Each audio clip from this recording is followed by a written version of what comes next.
Buenas noches. Esta es la tercera clase que tenemos presencial de la Licenciatura en Seguridad Pública de la UGR y vamos a volver sobre la unidad uno. Si bien nosotros hoy deberíamos estar dando la semana 7 de El Monopolio Legítimo de la Fuerza y Diseño Internacional y Regional de Pablo Moresnik, vamos a volver sobre esta clase que necesito que quede bien clara. Y después vamos a avanzar sobre la semana 6 y la semana 7. Entonces, hoy vamos a hablar sobre cuestiones relacionadas a los sistemas de seguridad, la prevención y los distintos sistemas o estrategias que han aplicado los distintos gobiernos en Latinoamérica, para que veamos las distintas posibilidades que tenemos de analizar y, y luego sí avanzar con lo que nos corresponde la semana 6 y 7.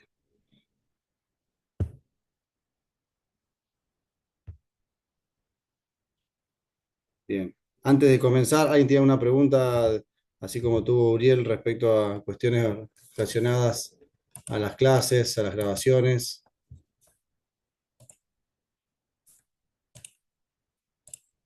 a las actividades? ¿No? Bien. Eh, entonces, vamos a comenzar. Nosotros en la unidad 5 ustedes tienen, en la semana 5 perdón, unidad uno semana 5 ustedes tienen eh, un material de un autor, Rafael Paternain, que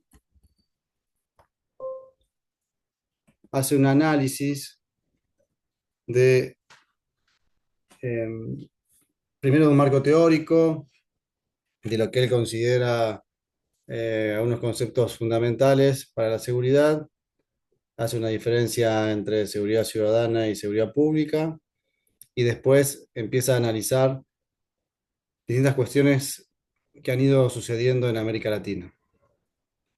Él comienza el texto hablando algo respecto a lo que él llama el síndrome de la reina roja. No sé si alguno tuvo oportunidad de leer el material de Paternain y eh, puede opinar respecto a lo que, o quiere decir lo que consideró que Paternain quiere demostrar con este nombre de síndrome de la reina roja.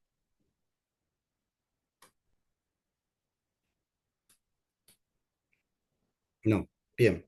O no lo leyeron o no se animan a participar. Cualquiera de las dos cosas son válidas. En América Latina,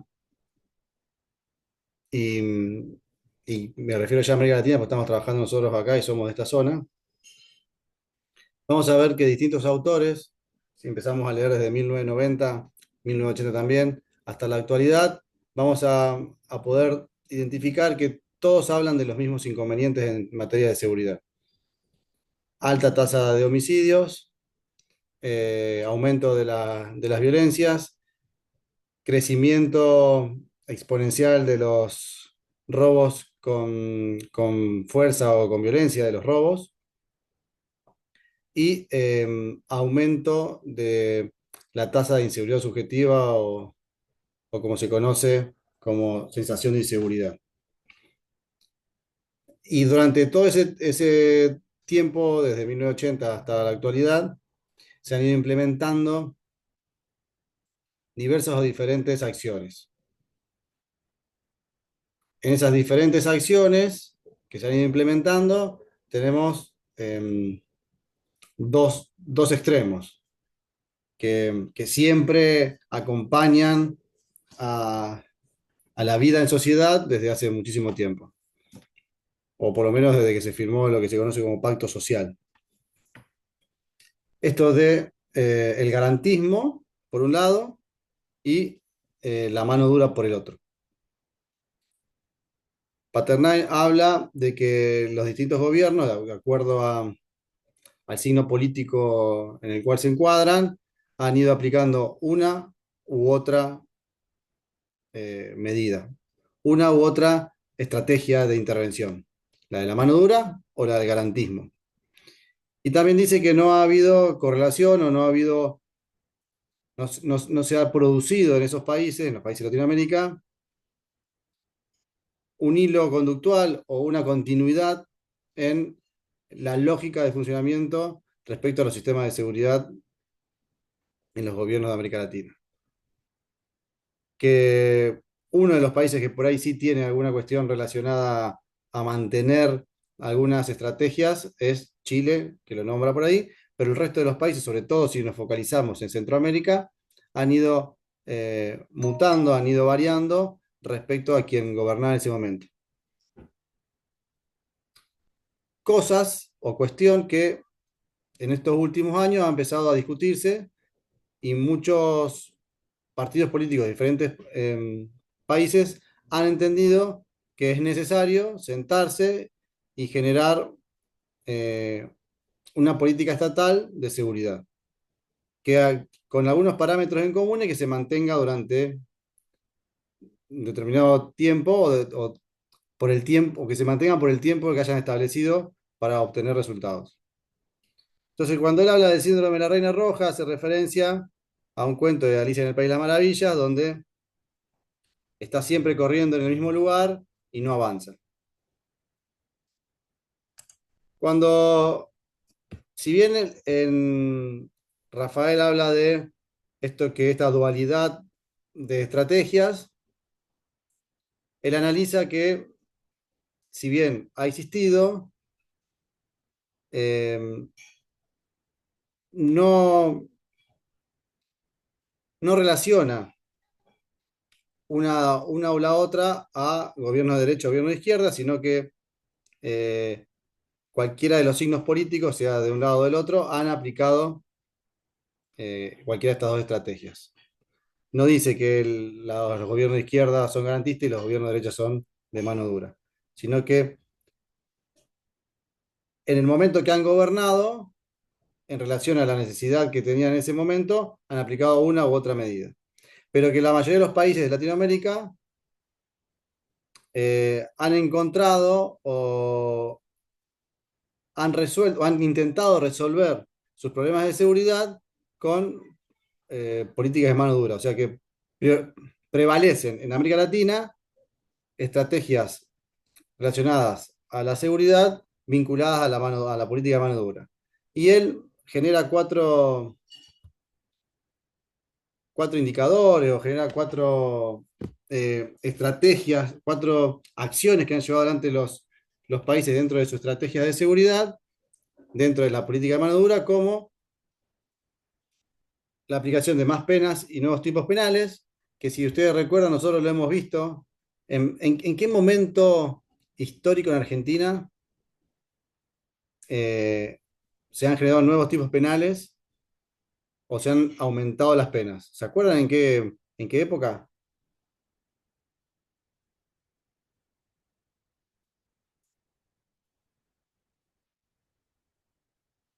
Nadie. ¿Nadie se acuerda? Roxana María Cardoso dice en el 94. En el 94, ¿por qué Roxana?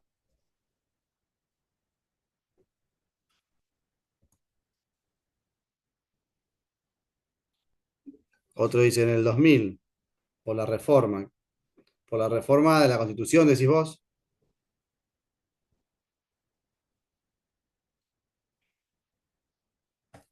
¿Se acuerdan que en un momento en En Argentina... el, Sí, ¿quién habla? en el Ecuador, en el ¿Te escucho? ¿Te escucho? ¿Te escucho? ¿Quién hablaba? ¿Qué dijo en el Ecuador? sí, buenas noches. En el Ecuador se dio a raíz de la nueva constitución que fue creada en el 2008 en el gobierno de Rafael Correa, en donde se pasó a una constitución bastante garantista Bien, pero de los derechos. Fernando, yo me estoy haciendo referencia ahora ya a las políticas de mano dura. Vos en Ecuador, pensá en Ecuador, ¿en qué momento se y comenzó a hablar, a todas discutir que es necesario, que era necesario las aumentar las leyes penas, reducir la edad de imputabilidad y generar tuvieron nuevos que tipos penales? cambiar para, para hacer constancia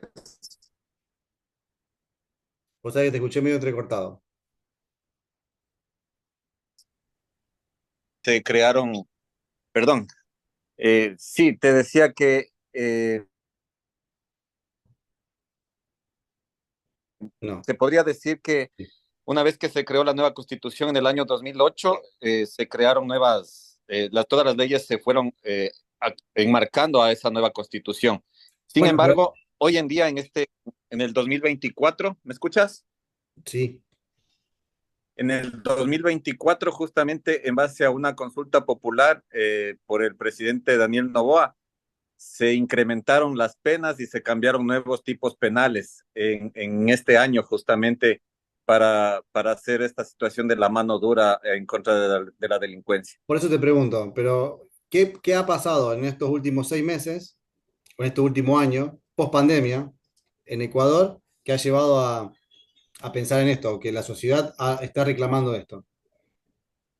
Pues justamente el incremento de la tasa de homicidios, el incremento obviamente de la delincuencia a nivel de todo el país, El aumento de los hechos violentos, de delitos, el aumento de los homicidios y el descreimiento de la sociedad en las fuerzas policiales.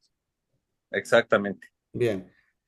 El país de Ecuador, después, en la pandemia y post pandemia, ha utilizado, que es uno de los puntos a mover más abajo, ha utilizado, creo que ustedes lo están viendo, han utilizado eh, a las fuerzas militares para determinadas tareas de intervención. Eh, entonces, así como vos me lo decís, en Argentina muchos han comentado ahí, hubo un momento histórico y pusieron un nombre ahí en el chat, pero se ve que los de Argentina no se animan a hablar. Pusieron un nombre respecto a una ley específica que lleva el nombre de esa persona, que fue un momento donde en Argentina se habían multiplicado exponencialmente, habían aparecido primero, después se habían multiplicado exponencialmente los delitos de secuestros extorsivos. Un caso muy renombrado donde matan a uno de los secuestrados y a partir de ese momento fue como el hito que llevó a un reclamo popular de la generación de más penas, del aumento de las penas, inclusive la creación de nuevos tipos. El caso es el caso Bloomberg, para los que opinaron ahí en el chat. Otra de las acciones que llevan dentro, gracias por la participación. Otra de las acciones que llevan adelante en forma general, lo que más ha notado Rafael en América Latina, es reducir la edad de imputabilidad. Otra acción que seguramente en Ecuador se está discutiendo y que en Argentina también se está hablando de reducir y hay discusiones respecto a cuál es el mínimo para llevar la edad de imputabilidad. Eh, Otro fenómeno que se dio en estas acciones de política de mano dura es el aumento de la población carcelaria.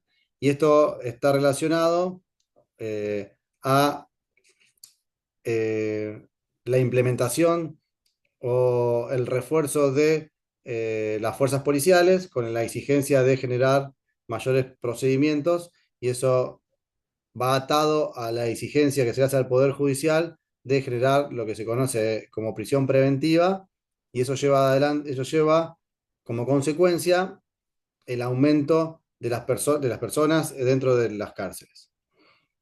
En Santa Fe Luego, fue en el 2014 con la reforma del Código Procesal Penal que no acompañó lo edilicio en el tema carcelario. bueno, pero hoy también lo tenés en Santa Fe en particular. Hoy tenés una superpoblación en las comisarías y una superpoblación en las cárceles también. Por eso arrancó del 2014 con la reforma del procesal penal. Sí, y también te podría decir que también en Santa Fe en particular, si querés que hablemos del caso de Santa Fe, también tenés las directivas de la Fiscalía respecto a la consideración de cuándo eh, dejar a la persona en prisión preventiva o no, que eso fue una directiva de la Fiscalía General respecto a cuáles son los criterios para poder dejar a una persona en prisión preventiva, que se endurecieron y a partir de ese momento empezaron a florecer las prisiones preventivas, personas que todavía están, lo que permitió la reforma del Código Procesal Penal es la cantidad de tiempo en la cual pueden permanecer en prisión preventiva, que eso también lleva al aumento de la población carcelaria por más tiempo. Sí, Si por vos- eso no fue acompañado con lo edilicio en el sistema carcelario. O sea, no hay cárcel para todos los que metieron en prisión preventiva. Sí, pero sí, eso es un fenómeno, una consecuencia de esto. Pero lo que estoy haciendo referencia ahora, que Rafael dice que las acciones se llevan adelante, o sea, las soluciones que encontraron la mayor cantidad de los países de América Latina a el aumento de los delitos violentos, al aumento de los homicidios, a la reducción de la confianza de la sociedad en las policías, son estas cuatro acciones. Generar más penas y nuevos tipos penales, reducir la edad de imputabilidad, generar, o sea, que impacte en la sociedad como que se estaban haciendo acciones en contra del delito, aumentando la población carcelaria o manteniéndola por más tiempo dentro de las cárceles, que obviamente eso lleva, si no va acompañado de una política de generación de espacio carcelario, genera una superpoblación. Y luego la intervención de las Fuerzas Armadas en seguridad interior, que en Argentina, en Ecuador, a partir del 2008 han tenido a pesar del cambio de la Constitución Nacional y de las nuevas leyes que estructuran el sistema de seguridad con una visión de seguridad ciudadana o democrática, eh, han tenido intervenciones de las fuerzas militares en acciones de seguridad interior. Y Argentina en eso es un poco más, o por lo menos fue un poco más cuidado por la historia que tienen las fuerzas militares dentro de las cuestiones de seguridad interior. Entonces es como que la sociedad genera un poquito más de control respecto a eso y se sostienen o se cuidan las nuevas acciones que pueden llevar a cabo las Fuerzas Armadas dentro del territorio nacional. Y solamente hicieron acciones sociales o intervenciones de los profesionales de las ramas del ejército en respuesta a catástrofes naturales. Pero mandaron gendarmería, prefectura a patrullar en lugar del ejército. Bueno, pero las prefecturas, gendarmería, esto lo vimos en la segunda clase, si mal no me equivoco. Nosotros tenemos las fuerzas, tenemos dentro del sistema de seguridad, tenemos el aparato de defensa, el aparato de seguridad interior y el aparato de inteligencia. Dentro del aparato de defensa tenemos las tres fuerzas militares. Dentro del aparato de seguridad interior tenemos a las 23 policías de la Ciudad Autónoma de Buenos Aires y la Policía Federal y las fuerzas intermedias, que son Gendarmería, Prefectura y Policía de Seguridad Aeroportuaria, que son todas las que están habilitadas para estar por la Ley de Seguridad Interior a producir acciones de seguridad dentro del territorio nacional, cuidando sus propias competencias de acuerdo a sus leyes orgánicas o a las leyes por las cuales fueron creadas. Pero cuando hablo de fuerzas armadas me refiero a esas fuerzas creadas para defender al país de ataques externos o conmociones internas que tienen el objetivo de utilizar la fuerza letal para neutralizar al enemigo. Bien. ¿Algo sobre esto? ¿No? ¿Alguien más que quiera aportar? Bien. Sí, profesor, disculpe.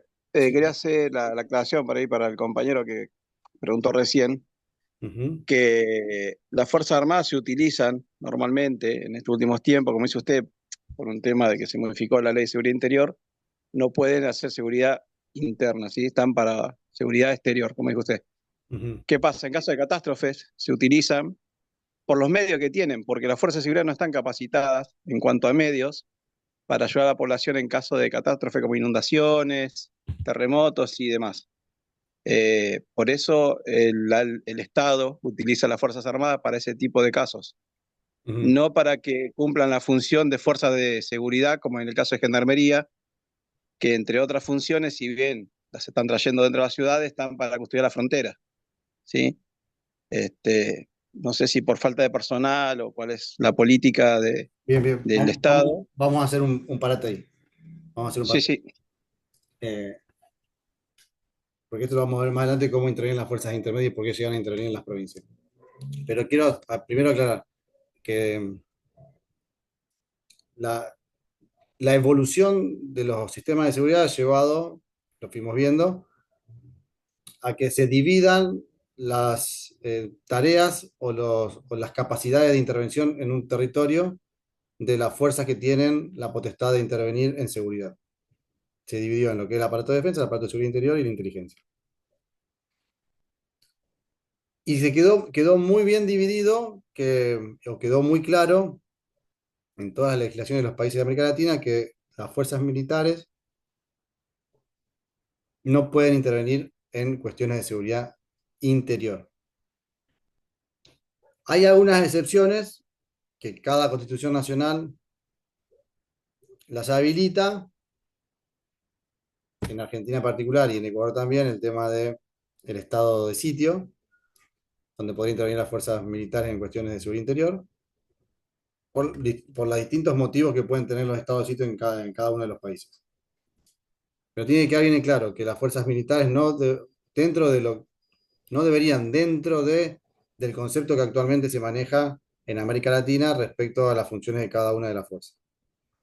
Y tiene que quedar claro que Gendarmería, Prefectura y Policía Civil Aeroportuaria en Argentina son fuerzas intermedias que no pertenecen al aparato militar y que pertenecen al aparato de seguridad interior, pero que la ley de defensa le otorga determinadas funciones en momentos que nos encontremos en situación de guerra. La ley de defensa establece situación de guerra y situación de paz. Cuando estamos en situación de guerra, esas fuerzas intermedias tienen funciones específicas que las nombra la ley de defensa. De hecho, Gendarmería participó en la guerra de Malvinas. Sí, pero ¿de qué año es la ley de defensa y de qué año es la ley de seguridad interior? No, está bien, pero para colorear lo que estaba No, pero diciendo. es interesante porque es importante, porque la guerra de Malvinas fue un determinado año, la ley de seguridad interior fue muchísimo posterior, la Constitución Nacional de Reforma fue muchísimo posterior, y todo importa, porque la gendarmería fue creada en un determinado momento y dependía de una fuerza militar. Y en la creación en ese momento tenía determinadas funciones, que con la evolución de esto que estuvimos hablando, de la evolución de lo que se considera seguridad y quién tiene que hacerle y quién no en las fronteras para adentro y las fronteras para afuera, se le fueron dando determinadas funciones a cada una de esas fuerzas. Y fueron mutando, fueron desprendiéndose de esos aparatos donde habían nacido, que eran aparatos militares, y pasaron a una cuestión más social y civil con funciones nuevas. Por eso es interesante el aporte de Oasis, pero está bueno también para dejar marcado por qué en un momento sí y por qué ahora no podría. ¿Bien? En el 2010 creo que fue la ley de seguridad interior del 2010, ¿no? No, la ley de No, seguridad perdón. no es del 2010. ¿Alguno se acuerda de qué año es la ley de seguridad interior?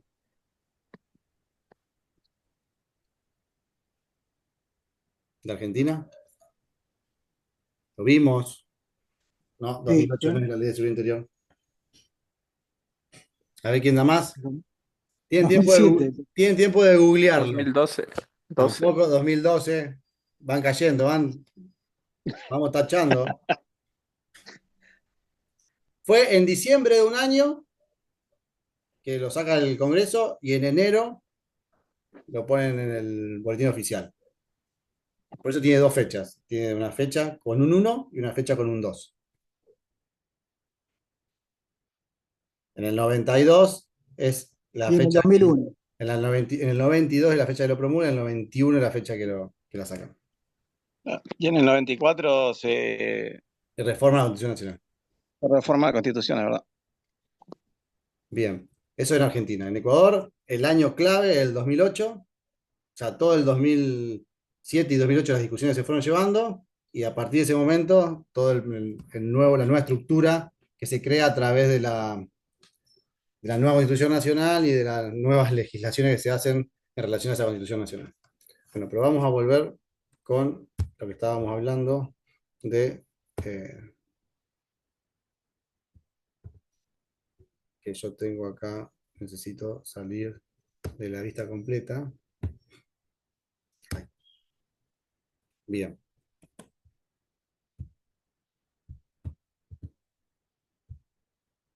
Estamos ahora pasamos a la siguiente diapositiva. Ustedes lo que están viendo en pantalla puede ser que diga la seguridad privada y diga reformas policiales. ¿En la pantalla? ¿Sí? Sí, dice eso. Buenísimo. Rafael sigue avanzando en el texto y eh, dice que los fenómenos que se fueron sucediendo en estos países a causa del aumento de los homicidios y todo lo que estuvimos viendo, y la aplicación de mano dura, y que no se producían cambios en los resultados de seguridad, es la aparición del fenómeno de la seguridad privada. Y en el análisis que hace, inclusive dice que en América Central, y en algunos casos en particular, los agentes de seguridad privada o los operadores de seguridad privada superan ampliamente a las fuerzas de seguridad de esos países, convirtiéndose en verdaderos ejércitos privados que tienen una fuerza de intervención más grande que la del Estado. En Argentina, ese número de 250.000 es del año 2021. Hoy, la verdad, no tengo el número de este año, pero es un número sumamente importante. Tengan en cuenta que eh, Santa Fe tiene 24.000 efectivos, Córdoba tiene 22.000, eh, y bueno, después tenemos provincia de Buenos Aires con un número muchísimo más alto de policías, y llegamos aproximadamente a ese número entre todas las policías de Argentina más las fuerzas intermedias. Así que estamos en un número similar a la cantidad de vigiladores privados en Argentina. De Ecuador no tengo ese número, lo intenté conseguir varias veces, pero no lo pude conseguir. Inclusive mandé correos a la agencia que maneja dentro de la Policía Nacional eh, a la seguridad privada, y no tuve la posibilidad de tener esos números. Considerando inclusive que podría ser más fácil porque, si ustedes, no sé si ustedes saben o si recuerdan que alguna vez los dije, es un país unitario y que tiene una sola fuerza de seguridad, que es la Policía Nacional, y tienen toda la información y todos los datos estadísticos unificados. Otro fenómeno que se dio dentro de América Latina, o que los países llevaron adelante, en los inicios. No sé si ustedes se acuerdan, yo en las primeras clases dije que los aparatos políticos no tenían un desarrollo muy amplio respecto a la formación de las personas que estaban ocupando los espacios de seguridad, que todavía se está evolucionando, y hoy puede haber algunas personas destacadas que ocupan determinados roles dentro de los sistemas de ministerios de seguridad dentro de cada provincia. Pero lo primero que hacían, o lo primero que hicieron los países de América Latina fue, bueno, tenemos el responsable de la seguridad es la policía, por lo tanto tenemos que modificar todo lo relacionado a la institución policial. Y se comenzaban a producir determinados fenómenos dentro de las reformas policiales. Por ejemplo, la profesionalización, entendida como la creación o la modificación de las escuelas, la creación de títulos terciarios dentro de las formaciones policiales, la generación de sistemas de capacitación continua y permanente, y inclusive la depuración, por llamarlo de alguna manera, de las fuerzas policiales. Un ejemplo en Argentina es la depuración que se hizo en la provincia de Buenos Aires. En Ecuador se dio la particularidad, creo que no me acuerdo en qué año, si fue en el 2010 que se creó el manual de doctrina. Se cambió la doctrina de la Fuerza Nacional y se generó el manual de doctrina de la Fuerza Nacional. En el 2017 se crea en Ecuador el COESCOP, Código de ¿El? Identidad de Seguridad Ciudadana y Orden Público. No te escuché. En el 2017 se crea el COESCOP, el Código de Identidad de Seguridad Ciudadana y Orden Público en Ecuador. Yo me refería al de doctrina,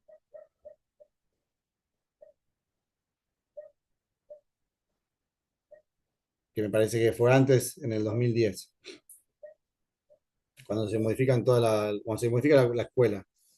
Pero bueno, no me acuerdo bien la fecha de la creación de ese manual de doctrina.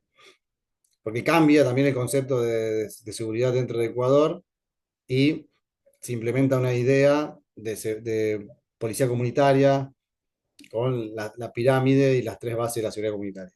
Entonces necesariamente había que reformar todos los manuales de formación de la Fuerza Nacional. Sin embargo, Profesor, sí, una consulta. Ese triángulo que usted dice aquí en Ecuador es el que lo introdujeron o indicando de que se debe trabajar entre ciudadanía, policía y autoridades locales. ujú, los principios de la seguridad comunitaria. Sí, eso fue en el 2010 Ajá. que lo, lo insertaron aquí a nivel nacional y es parte de la policía comunitaria y existe también un folleto en el que habla usted de la doctrina. Eso nomás por acotar, doctor. Bien, muchas gracias. Em, para que nosotros lo entendamos lo que somos Argentina, o lo que somos de Santa Fe en particular. Eh, y para que los que de Ecuador vean la diferencia con lo que pasó en Santa Fe. En Santa Fe se creó dentro de la policía un área específica que se llamó Policía Comunitaria, se lo dotó de personal, se lo dotó de recursos y trabajaban de acuerdo a una doctrina de acercamiento con la sociedad. En cambio, en Ecuador, esa doctrina se bajó a toda la policía y le dijo, la Policía Nacional debe trabajar en estos principios, en estos valores. Y eso fue la base del funcionamiento a partir del 2010 de la Policía Nacional. Nosotros acá en Santa Fe, en particular en Argentina, había una policía específica, o un grupo de policía específico que trabajaba bajo la doctrina de policía comunitaria. A esto hace referencia Paternal cuando habla de respuestas heterogéneas. Se le dieron a las determinadas policías distintas funciones de acuerdo al país en el que estaban. Bien.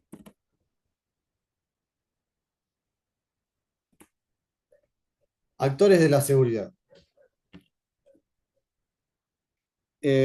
Avanzando en el texto, él hace referencia a que si bien ha habido respuestas heterogéneas, eh, han tenido en común, más allá de la mano dura, se ha entendido o han entendido los gobiernos nacionales y subnacionales que los actores de la seguridad, si bien la potestad de la fuerza la tiene el Estado, los actores de la seguridad necesariamente deben ser variados. Y acá aparece el concepto de multiactoralidad. Variado relaciona que entre todos hacemos la seguridad y todos tienen que ser partícipes de la evaluación, del diseño de políticas y en alguna medida de la ejecución de estas políticas. Y obviamente luego de la evaluación de los resultados. Y él lo divide en actores de la seguridad estatales, social, económico y comunitarios. Cuando habla de comunitarios, habla específicamente de la sociedad en gobiernos locales. Por él también hace referencia, que lo vamos a ver en una de las últimas diapositivas, cuáles fueron las estrategias de seguridad que mejores resultados tuvieron.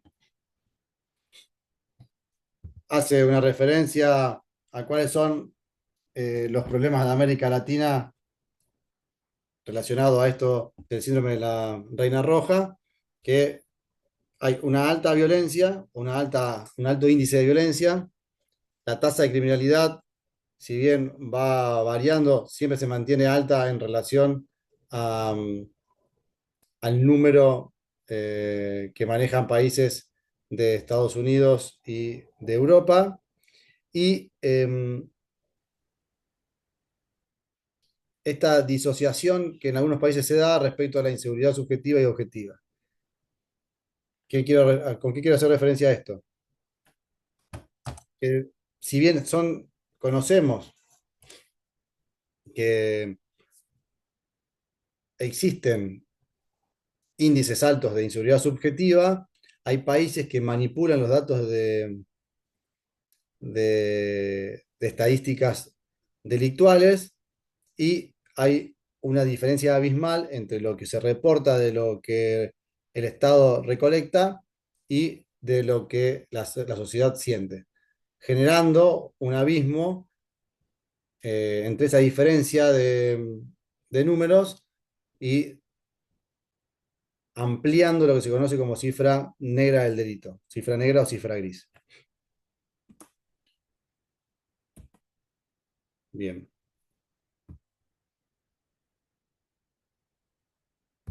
¿Hasta acá una pregunta? ¿Alguna duda? ¿No? Bueno, a ver, ¿qué pasó? Alguien comentó algo.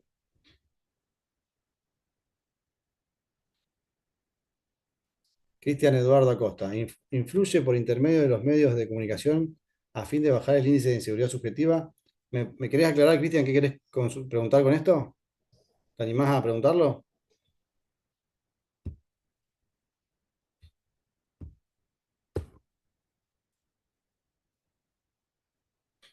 No tenés micrófono. Bueno, hay un escritor, Kessler, que es argentino, que habla mucho de inseguridad subjetiva. Anótenlo, Kessler. En uno de sus escritos, él analiza el impacto que tienen los medios de comunicación en la, la generación de inseguridad subjetiva o el impacto que tienen en el aumento de la tasa de inseguridad subjetiva o de los índices. Él dice, resumiendo, ¿no? Y tiene como 120 páginas, resumiendo, dice que eh, las nuevas tecnologías, sobre todo las nuevas tecnologías vinculadas a los medios de comunicación, hacen que la sociedad vea un mismo delito, un mismo hecho, en reiteradas veces.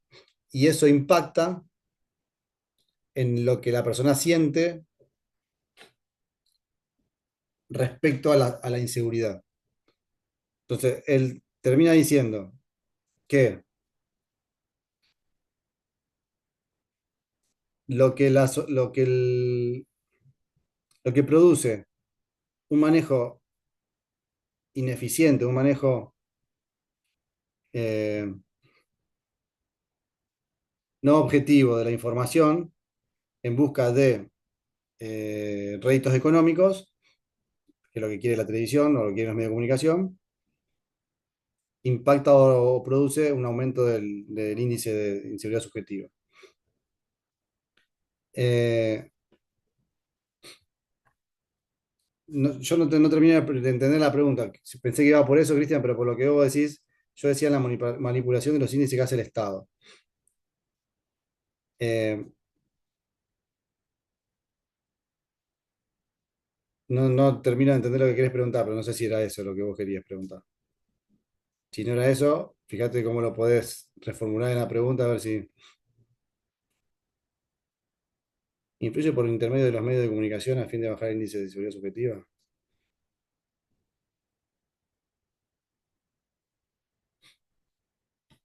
Mirá, lo que dice Kessler también en ese trabajo es que cómo se comunica, no tanto lo que se comunica, sino cómo se comunica y qué se decide comunicar es lo que impacta. Entonces, hoy vos ves que hay aparatos de comunicación dentro de los ministerios de seguridad de las distintas provincias que hacen una selección de lo que se comunica para impactar, obviamente, de forma positiva en la sensación de inseguridad o en la percepción que se tiene de los índices de seguridad. Entonces, las nuevas tecnologías utilizadas adecuadamente reducen y las nuevas tecnologías utilizadas inadecuadamente pueden ayudar a influenciar y aumentar los índices de inseguridad subjetiva. Bueno, nos pusimos de acuerdo. La pegué, hoy la pegué. Gracias, Cristian, por tu aporte. Bien, vamos a seguir con las otras diapositivas, así ya vamos terminando. Bien.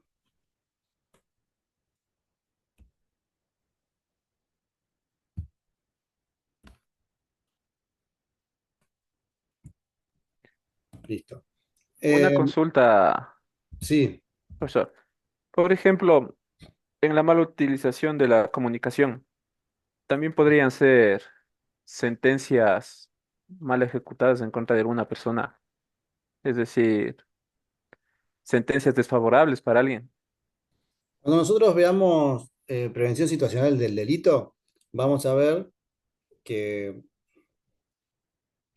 una de las acciones que favorecen o que te las recomiendan dentro de la prevención situacional es la comunicación efectiva de que algo se está haciendo y que eso produjo resultados. Bien, me refiero que una persona, que la sociedad conozca que a alguien se lo arrestó por cometer determinado delito o que alguien fue encontrado luego de una investigación, genera un impacto en el grupo de personas que se dedican al delito que produciría una duda al momento de actuar, porque el aparato estatal estaría siendo efectivo. Cuando no se comunican, el aparato estatal estaría siendo inefectivo y no agarraríamos a nadie, por decirlo de alguna manera. Entonces, la comunicación es importantísima. Lo que se hace se debe comunicar porque lo que no se informa no se conoce, y de lo que no se conoce no se puede temer, no se puede desconocer. Entonces, necesariamente, dentro de lo que vamos a ver de prevención situacional, la comunicación de las acciones positivas deben hacerse de una manera selectiva y orientada. No sé si eso era, Jorge, lo que habías preguntado. Sí, sí. Muchas gracias por la explicación. Bien. ¿Qué recomienda Rafael porque falta para atacar de una manera estratégica el delito? Es la producción de información. Ustedes recuerden que la producción de información es un proceso que comienza con la recolección de datos, una indexación y organización, o sea, tabularlos, organizarlos para poder analizarlos, generar, ponerle cabeza a eso que organizamos, generar algo con eso, y eso que generamos se conoce como conocimiento, y ese es el proceso de información o el proceso de producción de información, que es lo que Rafael ve que en la América Latina falta y por eso se importan de otros lugares determinados proyectos o programas que por alguna razón han tenido efectos positivos en ese espacio, pero que al implementarlos del territorio latinoamericano no lo producen porque tenemos realidades distintas. Entonces, él nota que falta una producción de información. Eh, Dentro de las políticas que él puede identificar, identifica 5 políticas eh,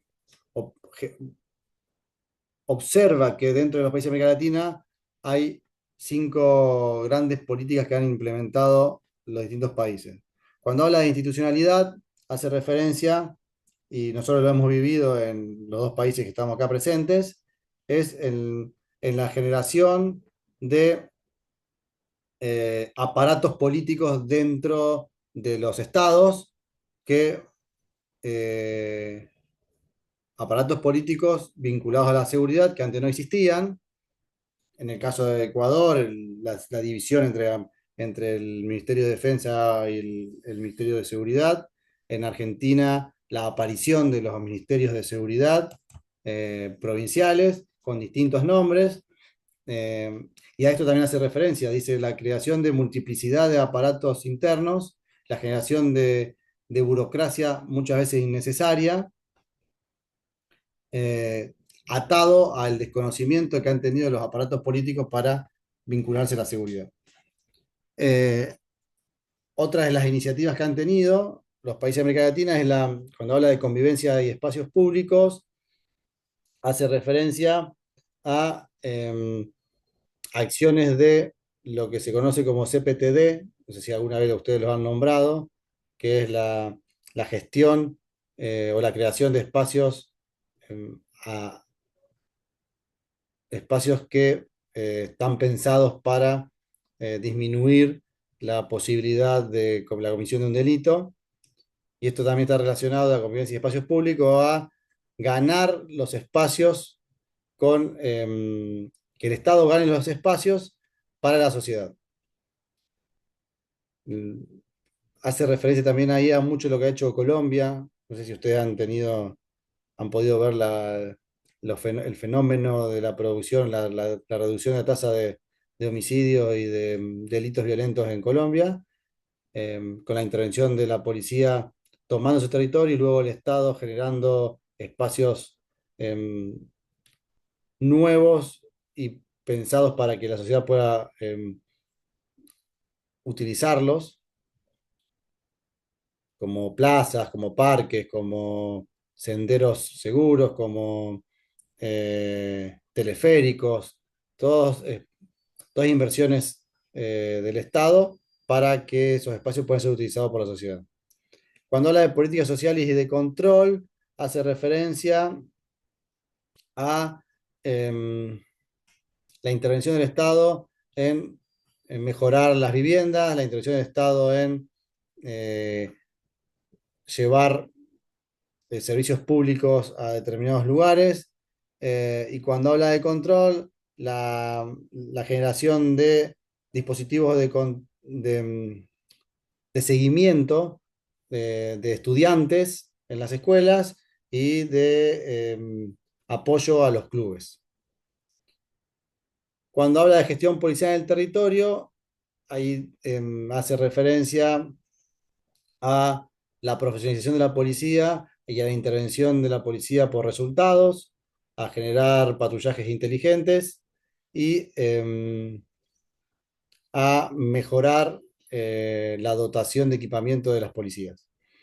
Cuando habla de prevención situacional, hace referencia, y ahí sí, más allá de que se conoce la prevención situacional, o sea, la presencia policial como medida disuasiva por excelencia, hace referencia a la intervención de los gobiernos locales en cuestiones de seguridad ciudadana, con tareas como, por ejemplo, ¿a usted qué se les ocurre que podría aportar un gobierno local en relación a la seguridad ciudadana? ¿A ¿Alguno se le ocurre algo? Instalación de cámara, puede ser. Bien, Patru- si ustedes observan, la generación de videovigilancia en los gobiernos locales ha crecido exponencialmente y me atrevería a decir que no hay hoy municipios de primera categoría sin videovigilancia dentro de su territorio. Las guardias urbanas, Control del espacio público mediante la disuasión. el control del espacio público mediante la disuasión. ¿Qué más? Hasta ahora dijeron todo de cuestiones de prevención netamente relacionada al delito. Pero Podría ser instalación de alarmas comunitarias también. la instalación de alarmas comunitarias, eso está más relacionado a Al la gente, control, a políticas sociales y de control. sí, a la gente, no sé cómo lo vivieron en Ecuador, pero acá las policías, las alarmas comunitarias están más vinculadas a la contratación de un privado, a una empresa que genera en un perímetro determinadas alarmas y cada uno de los que contratan el servicio pueden activarlas. En algunos Acá casos, también en en algunos Ecuador casos, también se trabaja mediante el ECU 911, las alarmas comunitarias. en algunos casos Ah, vinculadas a las municipalidades y monitoreadas por las municipalidades, en otros casos no. otros casos privados que accionan y tienen ruidito que ahuyenta a la gente o que una empresa privada las monitorea. Claro, es tanto públicas como privadas. Bien. Ahí me gustó un poco más el tema de los alumbrados. ¿Qué tipos de alumbrados han cambiado? Ustedes han visto que mejoraron la iluminación, la sensación Y de... ahora ya no hay más de mercurio, la mayoría son LED. Es increíble la diferencia que hace en una iluminación en una localidad, una luminaria LED a una luminaria de las amarillas anteriores. Bien, todas esas acciones fueron llevando adelante los gobiernos locales para intervenir en cuestiones de seguridad ciudadana. Esas son las iniciativas que eh, Paternine puede identificar dentro de los países de Latinoamérica. Fíjense, él hace da una sentencia que dice que hoy la seguridad ya no se gobierna solo desde la lógica de la actuación policial, porque es un problema social complejo. Y acá es importante que nosotros entendamos que la policía, eh, que por tiempos era quien generaba prevención, hoy no lo hace. Y esto es importante que nosotros lo entendamos, porque como es un problema complejo, la forma de atacar, perdón, un problema complejo es con intervenciones complejas y con intervención de muchos actores. Entonces, hoy la policía es un actor más del sistema de seguridad y lo que tiene, o la función que tiene dentro de esos actores es la de producir disuasión. Disuasión con determinadas actividades y determinadas acciones. Pero hoy es un actor más del sistema de seguridad generando disuasión a través, ¿no?, de las acciones que cada policía tenga respecto a las funciones que tenga en cada territorio. Hay una pregunta, que esto ya lo habíamos respondido, así que voy a seguir. Así vamos terminando ya, porque si no, no nos vamos más de acá esta noche. Eh, los, Él identifica dos sistemas muy precisos que se han implementado en América Latina, o que han intentado implementarse. A uno lo podemos denominar como objetivo y otro como integral. Cuando hablamos del objetivo, es este sistema que busca conseguir o que promete conseguir la seguridad absoluta, que todos sabemos que es algo imposible dentro de los que hablamos de seguridad. Sabemos que es una utopía y algo irreal, porque la misma definición del concepto de seguridad lo está dando. ¿Se acuerdan cuál era el concepto de seguridad que utilizábamos solo en esta materia? Que era la ausencia de peligro, riesgo y amenaza. Entonces, si nosotros en seguridad entendemos que estamos exentos de peligro, riesgo y amenaza, entramos en un lugar que quedamos desprotegidos o quedamos desprotegidos de lo que nos pueda pasar. Entonces, nosotros que hablamos de seguridad tenemos que entender que siempre hay un riesgo mínimo, un peligro mínimo y una amenaza latente. Entonces, esta crítica que le hace a Rafael a este sistema es que ya nace desde una falacia, desde una promesa que no va a poder cumplir. Y esta ausencia de amenazas ciertas la vincula a él a gobiernos autoritarios, a gobiernos que para obtener resultados son capaces de violentar los derechos esenciales o las garantías de los ciudadanos. Y cuando habla que este sistema objetivo o dirigido se basa en dos acciones: la promesa de ausencia de amenazas ciertas y la neutralización de estas amenazas. Y esta neutralización la hace a merced de violentar cualquier tipo de derecho o garantía de los ciudadanos. El otro sistema que él observa y que dice que ha tenido mayor resultado y que es el sistema a seguir, es el sistema integral o multiagencial interinstitucional, que identifica dentro de este sistema 4 acciones o 4 etapas, que son la prevención compleja, el control, la sanción y la reinserción. Dice que para que esto funcione, o lo que él observa, que los que funcionan tienen estas 4 etapas dentro de su sistema, que es la prevención compleja porque aplica acciones de prevención situacional, acciones de prevención social, acciones de prevención comunitaria y acciones de prevención policial, que después lo vamos a ver en las próximas clases, que es cada uno. Y cuando habla de control, habla de una buena intervención de la policía con medidas de disuasión, y cuando esa disuasión falló, es efectiva la intervención en las investigaciones que tienen resultados positivos. O sea, tiene una alta tasa de resultados positivos en las investigaciones. El Poder Judicial funciona porque interviene y tiene condenas, y esas condenas son cumplidas. Y cuando habla de reinserción, quiere decir que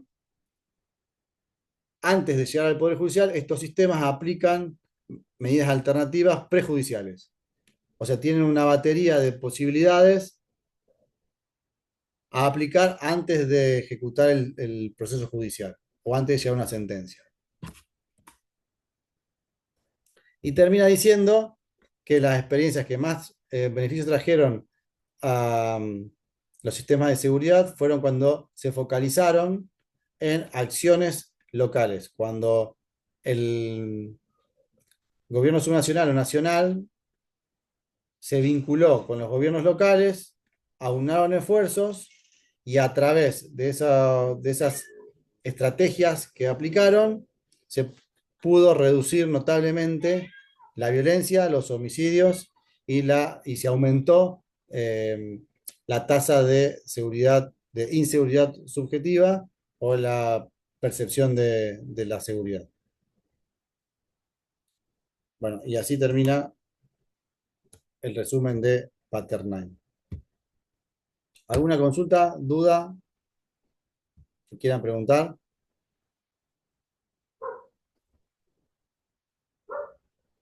¿No?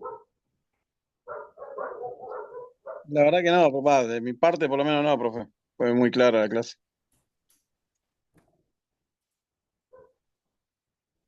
Bien, entonces, si no tiene nada más que preguntar, yo en este momento voy a dejar de grabar.